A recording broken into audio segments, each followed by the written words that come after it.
So if we have time only, we'll take some questions, isn't it? Yes. Let's do that. Okay.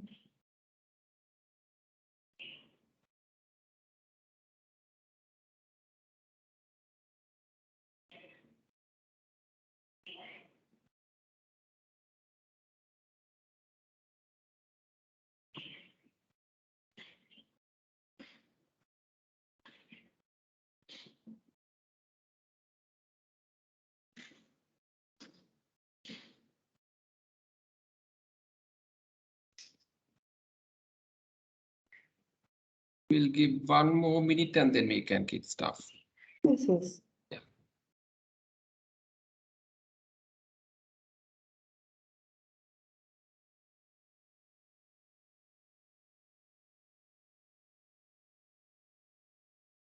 Yeah. Pramod, did you say that you all had a session on mindfulness? Yes. Because for my authenticity one, I need to touch on mindfulness. So you all have a background, isn't it? Yes. On it. So I don't need to really go through the But- concepts of mindfulness, no? Sure. But if you could do a prep brief, if you do, that might help to bring in context. Okay. If you could, yeah. Okay.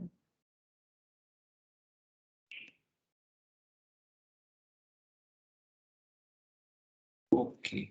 I think we can start now. Good morning and happy Monday to all of you. I'm Pramod and welcome to another Mindful Monday session brought to you by Pearson Well Sri Lanka. So as you know, Mindful Monday aims to help you kickstart the week on a positive note by learning a new thing or two that would add value to your personal and professional lives. So our special guest today also Professor Priyanjali D'Souza, who is no stranger to us. She's a clinical psychologist by profession and a professor in the Department of Psychiatry, Faculty of Medicine at the University of Colombo.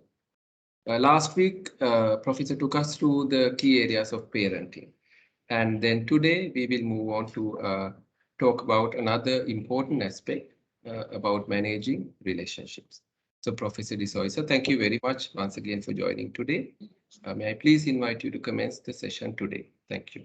Thank you, Pramod. Thank you. Okay, so today we are going to discuss about how we could manage relationships. Because we don't really live in isolation. It's not like, and even in the workplace setting, it's not like what it was about, say, 100 years ago, where people work mostly in factory setups, not in an organization where there are lots of people, and it was so imperative that we have good cordial working relationships with people, whether it's the office space or in the family or in the extended family or in the neighborhood. If our interpersonal skills are deficit in any way, life's going to be quite difficult for us.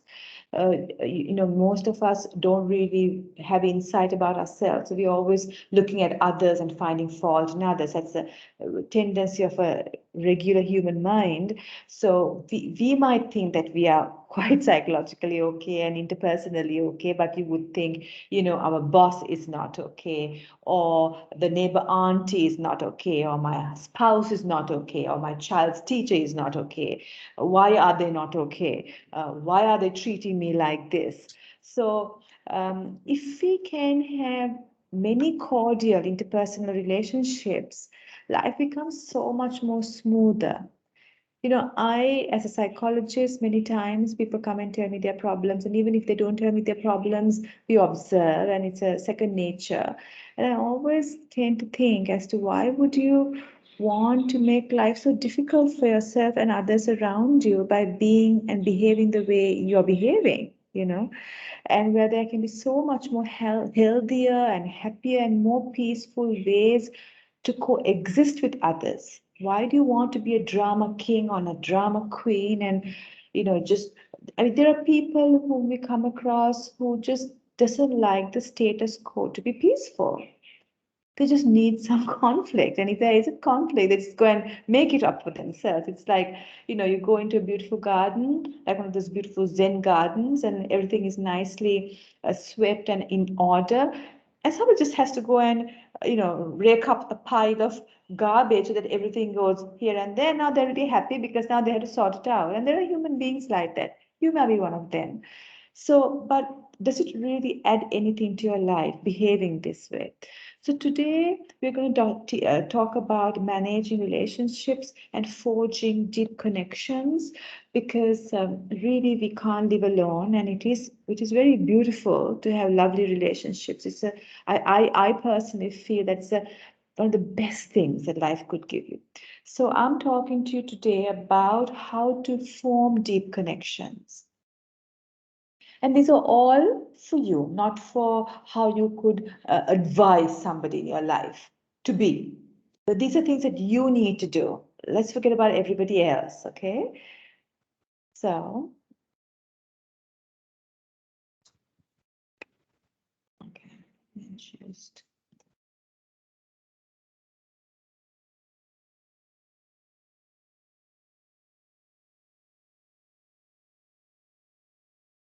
Okay. Can you see? Yes, Pramod? yes, yes. So it's about, today we discuss about tips. Now, last week we discussed about tips for skillful parenting, and we were able to do on disciplining and stuff. So today it's about how you could build a meaningful relationship and how beautiful it is to have good human connections. So I think the first question I'd like to ask from you is, what is your longest standing relationship other than your parents and your siblings who can't get rid of you anyway? So they may be tolerating you. But what about those voluntary relationships like friendships? What is your longest? Now, you might think of somebody who was in Montessori with you, whom you haven't contacted for the last 20 or 30 years, or whom you do contact every year when you have a batch get together. We are not talking about relationships like that. We're talking about where there is a constant interaction over your lifespan. So if I were to think about mine, my longest relationship is a friend I had, my best friend, when we were in grade 4. Before that, I can't remember much happening. So we were 10 years apart. So it's a long, long relationship I had. So this person lives overseas, but if there's anything, we would talk to each other. She would advise me. I wouldn't see her for many years, but when she does come, we connect. I know her family, everything, etc. How long is yours? I have met people who are traditionally considered to be intellectual, achievement oriented, and quite striving up their career. But when you ask them, their friends are their current workmates. So then you ask them, well, how about your university friends, your school friends? Oh, no, I have lost touch because I was so busy working. And then if they were to quit and go to another job, then their current work companions becomes, their current mates becomes their workmates. So all the others are dumped out. Now that shows a deficit in us, if that is the process you've been going, because that means that our ability to sustain relationships across our lifespan for long years is missing. That that then indicates something amiss in us, because that means you can't form long-lasting, deep, meaningful relationships. They already got short-lived. Now, let us have a look as to another side to this whole thing.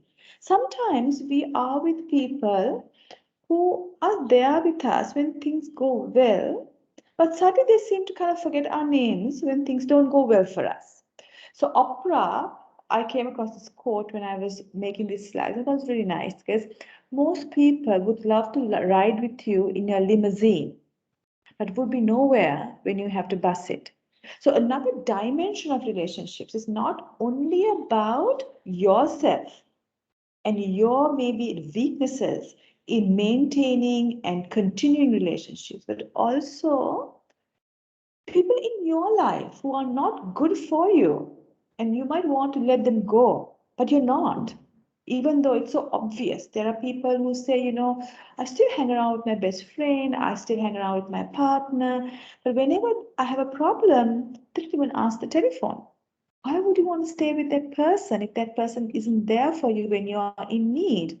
Why do you want to be with somebody who would love to ride with you in your limousine if you don't have a limousine, if you have a Mercedes or even have a car or a three-wheeler, but when you have to bus it, they're not there for you. So that also, if you hang around with bunches of these people, that also indicates that you need to revamp your interpersonal relationships. Then let's have a look when we talk about interpersonal relationships, what is a healthy relationship? Because we need to have our benchmarks. Remember last Monday when we spoke about, we looked at benchmarks of an emotionally, psychologically well child so that you as parents would know how to benchmark yourself so that you know where your child should be at. So similarly, what is a great, healthy, uplifting, productive, effective, enlightening human connection? What are the qualities? The opposite of these is a toxic connection, which you need to do something about. So a beautiful relationship is where it is colored with mutual respect. Okay, it is where you are able to agree to disagree, where you could talk to each other and say, well, this has happened, and you can be very open. Remember, the third quality is open and honest communication. So it's not something where you're walking on eggshells because you're afraid that the other person is going to be cheesed off if you express yourself. No. A healthy relationship is where you would come to that person and says, I feel this way. These things happen in this manner. Could we do it this way? What do you think about it? So, and you give that other person an opportunity to respond. And that person also responds to you by saying, well, I'm so sorry this happened. This is the reason it happened like this. I hope you don't get upset, but let's work it out in the future like this. So the whole conversation is respectful. I have seen individuals who, at the given any opportunity, particularly if they are in a position of power, whether it's in a family or a workplace, there is no respect, but it's all about passing a hint, bringing out the past, putting down somebody humiliatingly in front of other people, and totally disregarding that individual sense of self. Do you do that, or are you subjected to that? So therefore, mutual respect and open and honest communication. There are so many people I've seen, even amongst friendships. Sometimes if you are in a family where you can't get out of easily, you might keep certain things to yourself because you're afraid to share that with your spouse or your parents because of consequences.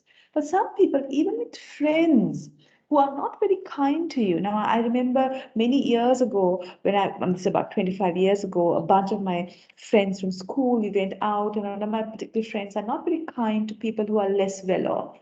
So while we were going, she was making some comments at lorry drivers, which I felt very uncomfortable about. And I didn't like the fact that she was making all these disparaging comments. And then another friend told this other friend who was making disparaging comments, let's not say things like that. It's not right, right? Because they're living their life the way they can. And why do you want to live down on them? I feel really uncomfortable. Of course, this person didn't feel very good about being told like that. She was defensive. But my friend who made that comment had the capacity to make an honest and open communication without keeping it inside of her and then talking behind somebody's back. That's what we do usually, doesn't it? We don't tell somebody, but we talk behind the back. Another quality of a great and a beautiful human connection is safety. You feel safe with that person. I was talking to a client yesterday and she was saying she was parting from a long-term relationship. And she was saying that with his wife, he never felt safe to bring her to an office function, to make her meet his friends, because she wasn't sure whether she would have a grumpy face, a long face, whether she would suddenly say, I want to go home and in the midst of a function. So he felt very unsafe in her company, not knowing what she might just turn up and do. Sometimes the safety issue can be physical.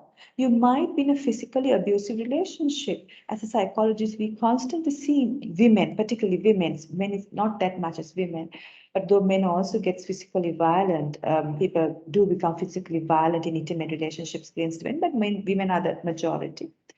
And there are women who says, yeah, on and off he hits me, but he doesn't go with other women. He doesn't drink. He brings money home. But how unsafe are you in such a relationships? Why would you want to stay with somebody? Sometimes you have even got married, but you stay with a partner who is physically violent towards you, other than being emotionally violent, and then you decide to get married. It's more difficult to get out of a relationship, particularly in traditional societies. When you're married, if that person is physically violent, it's better to leave now. But these females stay on. Maybe you're one of those people. So you are very important that safety is a fundamental characteristic of an intimate relationship. Compromising. I was listening to a conversation between a friend, two friends, and he was saying, my partner has made all these compromises for me because my happiness is at the heart of our family, you know. So for his partner and their two sons and everybody, they all do things for this person's happiness. But this person doesn't think of the happiness of anybody else in the family. It's that uninsightful. But in a healthy relationship, it's all about compromise. Okay, I like to go to Anuradhapura for the April holidays. Where would you like to go for the August holidays? Oh, I like to go to New Delhi. Okay, I'm not too keen on New Delhi, but let's do it because to make you happy. So it's about a compromise, doing for both parties. It's also equality, isn't it? Because compromise means leads to equality, meaning that both of us are equal. How many home fronts there are in our country across the life, across the social economic strata, where a woman has to go to the supermarket or the gummy polo or the polo on the way, buy the groceries, come home, cook the food, teach the children homework, clean the house, etc., while the husband would also come home after work, put his bag down wherever it is, sit down in front of the TV, ask the wife to give a cup of tea, and if the wife doesn't give the cup of tea, gets summarily annoyed with her. And then the mother-in-law, the mother tells the wife to give him a cup of tea because the man is unhappy and tired after a long day's work. And she does that and gets on with other work.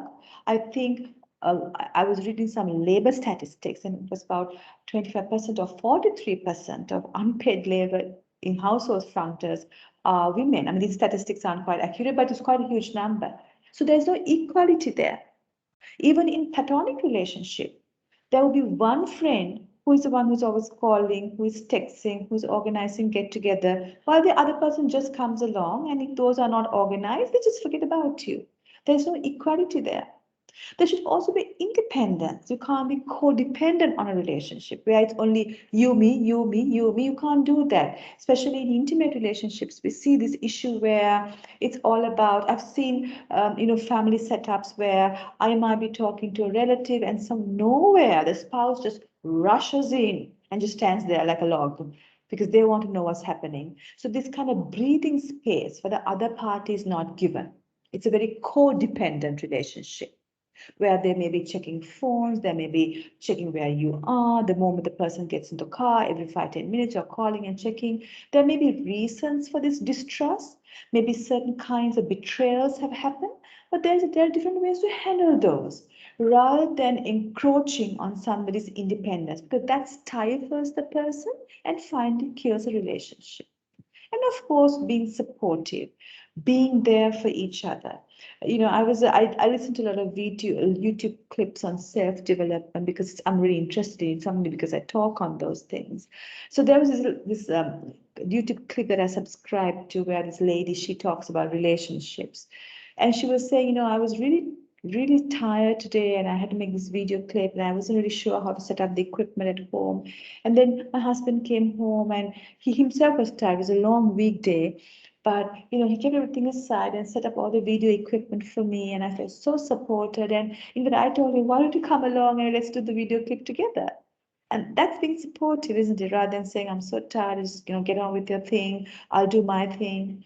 So these are qualities of either in an intimate relationship or in a platonic relationship, how a relationship should be. So see where you are at, how much of these things you're offering your intimate relationship or your platonic relationships or your relationship with your parents or siblings, and how much of this you are getting from those in relationship with you.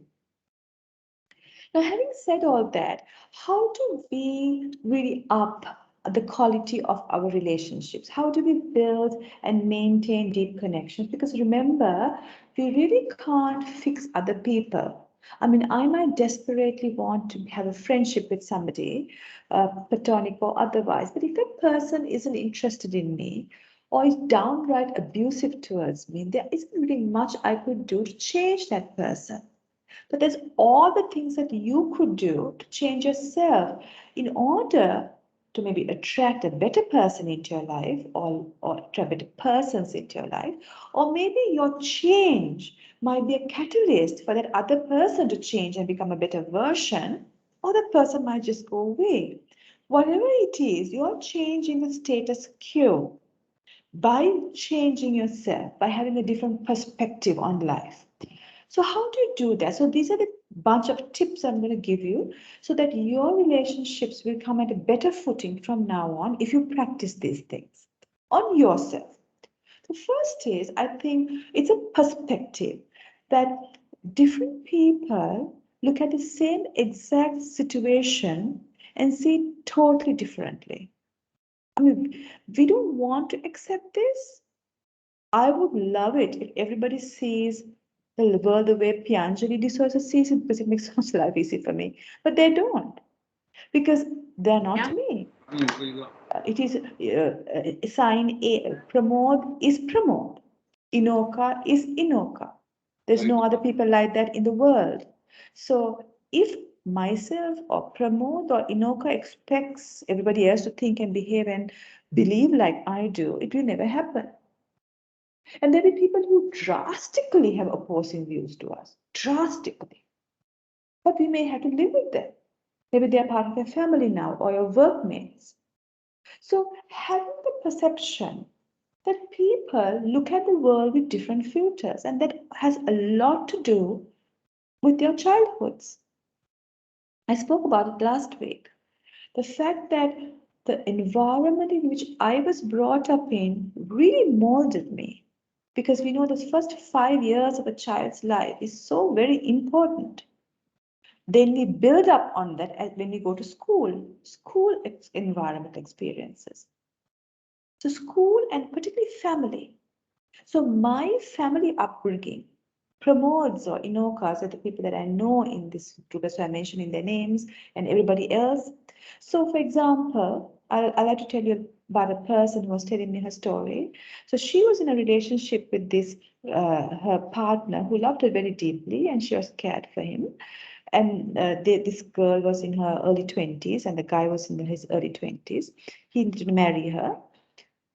But this young girl had multiple relationships while being with this guy, and the guy kind of sensed it. So, talking to this girl, it was very interesting and quite sad to hear. Her mother had constantly told her that she really wished she was not born to her.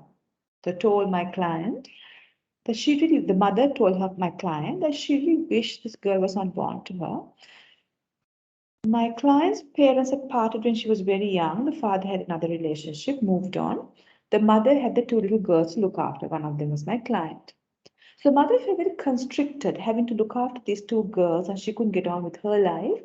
So she made it very obvious to my client that she was not wanted. So all the time, what she heard as from a little age was, "You're not good enough. I wish that you were not born, because then I could have had a fun time. But now here I am stuck at home looking after you. What a pain in the neck, Yola." So then when she got a bit older, she got into do painting and certain kinds of artwork. And then with that, she tried to find meaning in her life. But because of what happened as a young person, this constant telling that she's not good enough, she wanted desperately to feel good. She mistakenly thought, as most people do, feeling good is getting the attention of other people, particularly sexually and romantically, rather than developing yourself. So she got into series of with many relationships in a very sexual way.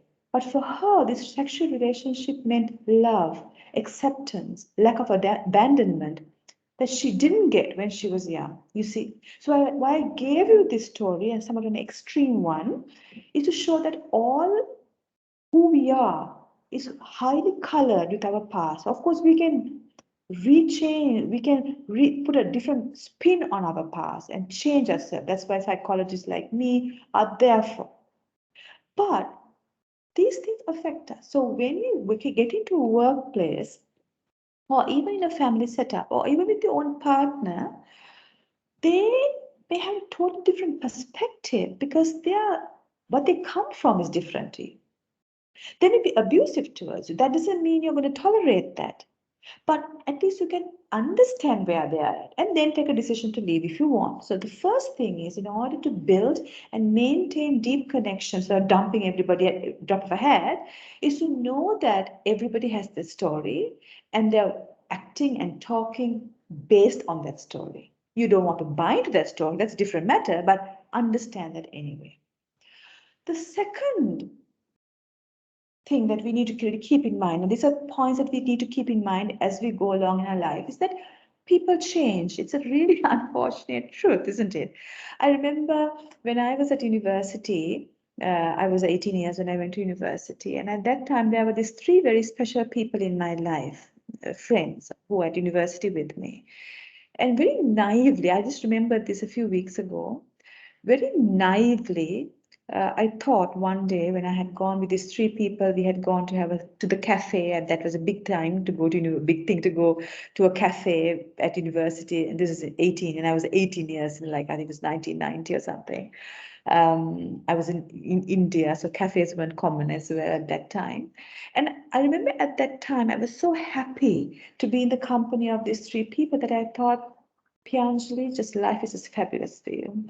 It's so fantastic for these three great people in your life. And what more do you want? Little did I know that within, I would say, 1 year, one of these people just completely moved away from my life. Then within, I would say, 5 years, another person just had the worst impression of me, uncreated by me, and completely stopped talking to me.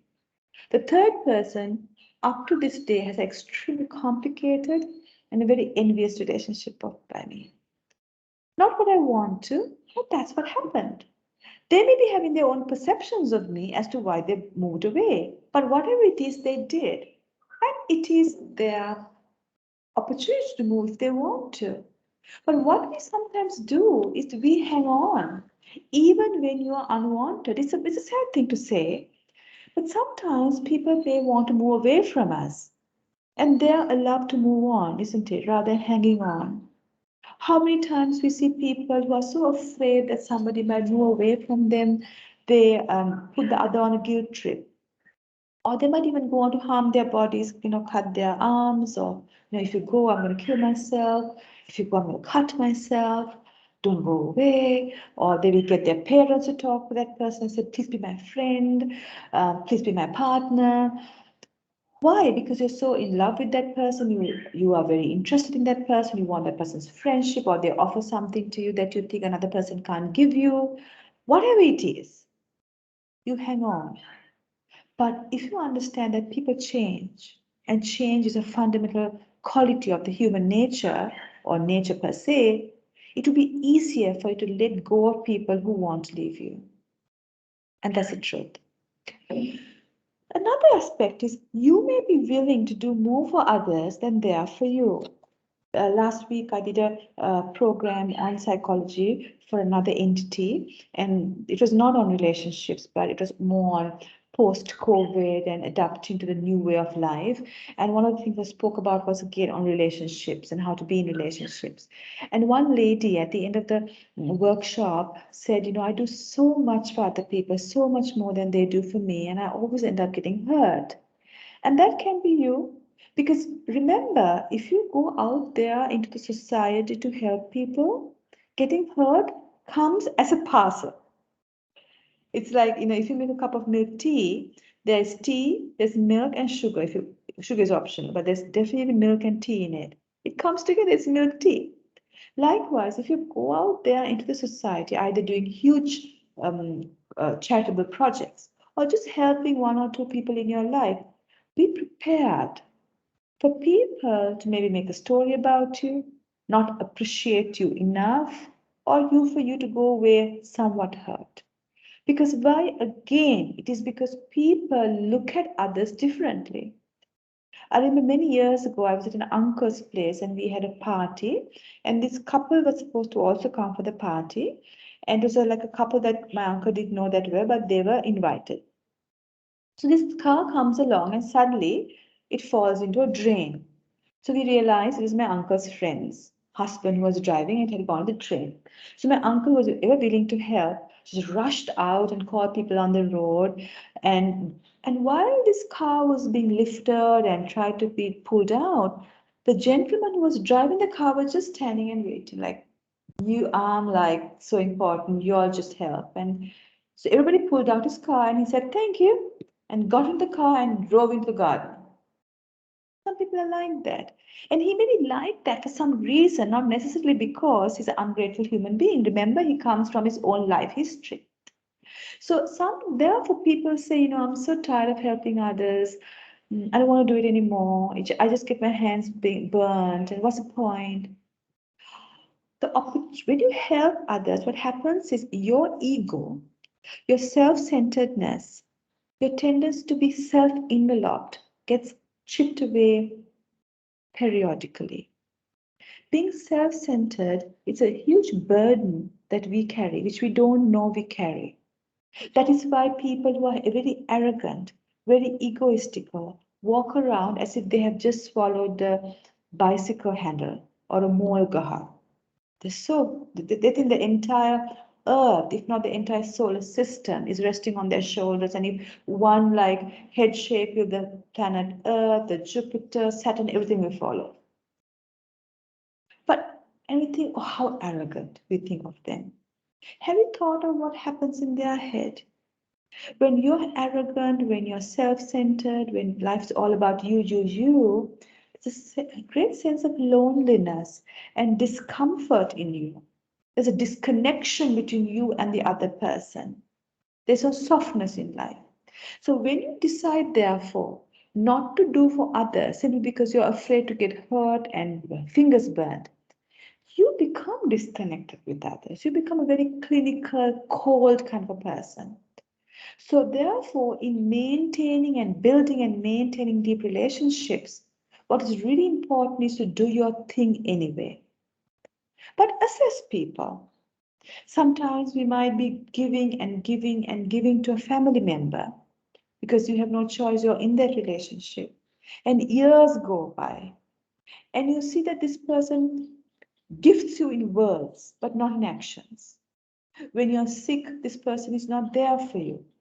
But when you're well, this person tells you, I'm going to be there with you forever. I'm going to look after you. But over the years, you see these words do not correspond to actions. So if you feel that over years, either somebody is constantly attacking you every time you're there for them, or they're not attacking you, but they're just there, just receiving, receiving, and receiving, it's your choice to move away too. Sometimes people come and tell us, oh, I've been in this relationship for a long time. I've been doing so much with my relatives. I've just, I'm always at my neighbors' houses, helping them with all their functions. But when it comes to me, nothing.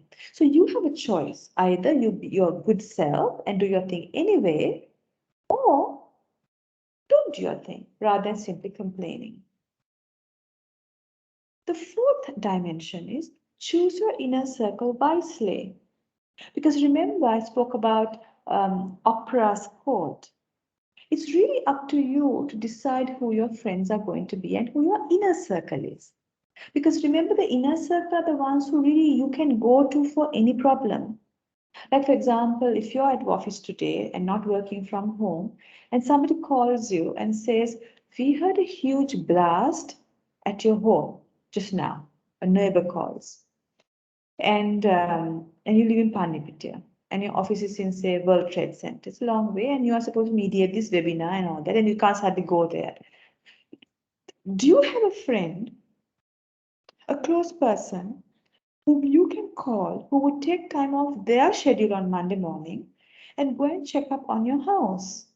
It doesn't have to be a noise going off at Panipit. It could be if you have the most awful news about your child, or a health condition, and you need to call somebody just to ventilate and get it off your chest, do you have somebody whom you can call and just talk and cry with? Or do you have to make appointments for those people? Because why, you made appointments for them and they're going to do the same thing for you. You see. So that tells you the depth of your connection. If you do not have, there are people who tell me sometimes, "Ane matna yaluwane, mam mageta mane matine man makahal satutri." But is that the way you could live our life? Because we are living in an interconnected society. So choosing your inner circle wisely is so important. I'm sure all of you have heard about the story about the two parrot brothers. It comes from the Buddhist scriptures. The two parrot brothers who were parted at the time of birth because of a huge wind, and one little parrot ended up with a bunch of thieves. The other little parrot ended up with a bunch of ascetics or meditators, spiritual practitioners. And because of the environment and the companionship that they had, the vocabulary of these parrots was completely different. The ones who went with the thieves was all about killing, robbing, manipulating, hinting, humiliating, harsh words. The parrot that ended up with the spiritual practitioners were all about kindness, being good, developing your mind, developing your higher self. And that's really applicable to us as well. If you do want to have a good quality life, and if you have certain set values that you really aspire to, then you need to surround yourself with people who those values resonate with. For example, if you value charity, if you value spending 2 weekends of a month or 1 weekend a month, helping out at an elder's home or cleaning the beaches of Sri Lanka or planting trees for environmental change, but the people that you hang around is talking about all these are just nonsense. Why do I want to give my weekend for all these odd causes? Let's just have a party. This group, whom you may have resonated when you were younger, doesn't resonate with you anymore. So you need to think of cultivating another group of people who resonate with you, whom you can grow to a higher level. A friend of mine was telling me recently that her child had to go through an operation, and when she was quite very worried about this general anesthesia, and had told the child at the time of going into the operating theatre, uh, think of these prayers, say these prayers, Puta, you'll be all right, and really giving him courage spiritually. So she had gone with her close friend during this time to the hospital, and the friend was like, "What nonsense, man? Why are you telling the child prayer? Tell him to think of some fun things, some fun girls at class, or fun girls at the tuition, or some games that he had played." So my friend had said after the child was taken to operating theatre, "Why would you say that? It's just like a little 15-year-old person, right? And I want my child to be spiritually established." And she was like, "I don't want my child to be spiritually established. I just want him to be hook or by crook, just be successful." Now, these two individuals clearly come from different perspectives, like I spoke to you about earlier. We're not there to judge them. But if you resonate with this, my friend's way of life, if you hang around with this other person, you're never going to be there. So choose your inner circle wisely. Some of your friends that have served you, who have been your great companions when you were younger, you might feel very uncomfortable with them. Their vibes just don't miss. So you can slowly go away from them. It is okay. But also be willing to forgive relationships. That's a fourth strategy. Fifth strategy. Because people may have wronged you, but if you can't forgive, if you're always talking behind their back, even 15, 20 years into ending a relationship, you're not free enough to open yourself to other people. But that does not mean that you stay in a relationship which is abusive. Many women and few women I have heard who says, "My husband is so abusive towards me. He hits me if I don't cook, if I don't have a proper the sexual relationship the way he wants, or I don't work with my in-laws really well." Or a man would say, "My wife is always so humiliating to me in front of other people." But they stay on year after year. They may be staying on because of we are living in a very traditional system. There are children involved. There are finances involved. It is not easy to part. But that doesn't mean that forgiveness means tolerating and okaying abuse in a relationship. There are ways to solve it, and you need to work with your close people, sincere people, and even professionals to solve abuse. You can forgive the abuser, that's fantastic if you could, but you don't have to stay with that person. The sixth dimension of having great relationships is how you act at a time of conflict. Remember, as I said, we are all very unique. There would never be another Pianjali. There was never another Pianjali. There was never another Pianjali. But there would have been similar people. So because Pianjali is different, there would be conflicts between other people because I'm just not that person, right? So how would you act in a time of conflict? What is the healthy way of living? Never bring in the past. I have seen this happening so much. People just say they may be talking about the fact that I don't like potatoes for lunch. Why are you making potatoes for lunch? And I told you I don't want potatoes for lunch. That's the trigger in the conflict. But ultimately, it ends up with I don't like the piece of jewelry you bought for me when you went to Panama. And you're like, okay, how is that related to the potatoes? Now you're talking about some jewelry that was brought for you at your request, expensive from Panama 15, 20 years ago. One of the worst things we could do, which really breaks relationship, is talking about another person's past mistakes. That you do that in order to establish your point even further. So it's about potatoes, but then you bring about the other one also. You're so bad, you're so bad, you're so bad. If you want to be in healthy relationships, if you want to maintain healthy relationships, you need to change. So if you're a person who brings in the past, shut your mouth and don't do it. As you keep on not bringing in the past, you will see that tendency to bring it in gets reduced. Never blame. Now that's very tough, right? We always say, it's because of you I lost all my friends after I got married to you. It's because of you were born, a person might tell the child, that I lost my figure. It's because my father gambled away all our money that we ended up. Maybe there's an inkling of truth in it. But the moment you start pointing a finger like this, remember there's always this thing that there are three fingers pointing at you, okay? Well, let's forget about that. Maybe you're not to blame. Maybe those people are to blame. But stating that blame escalates the conflict and makes it a very bitter thing. Other person might blame you, but if you're on a journey of self-development, if you want to have good, healthy relationships, curtail from blaming. Keep the point at hand. I don't like potatoes for lunch because there's already carbohydrates in the form of rice, and I don't want another bunch of carbohydrates. So please don't bring potatoes. I would really, and that's it. You don't have to bring other things as well into the game. Never bring up other issues. This is related to blame. If you would say, you're always cooking potatoes. What about the time that you didn't speak well to my parents? How about the time that we had to go to the neighbor's house with the dane and you got there by the time the monks were leaving? So other issues from the past, or the concurrently running issues. By that time, the people in the conflict don't know where the conflict started with, because now it's a whole other bunch of issues. So if in order to build and maintain great healthy non-toxic relationship, the way you navigate conflict has to be so important, and we need to put this into practice. And finally, relationships don't work unless you do.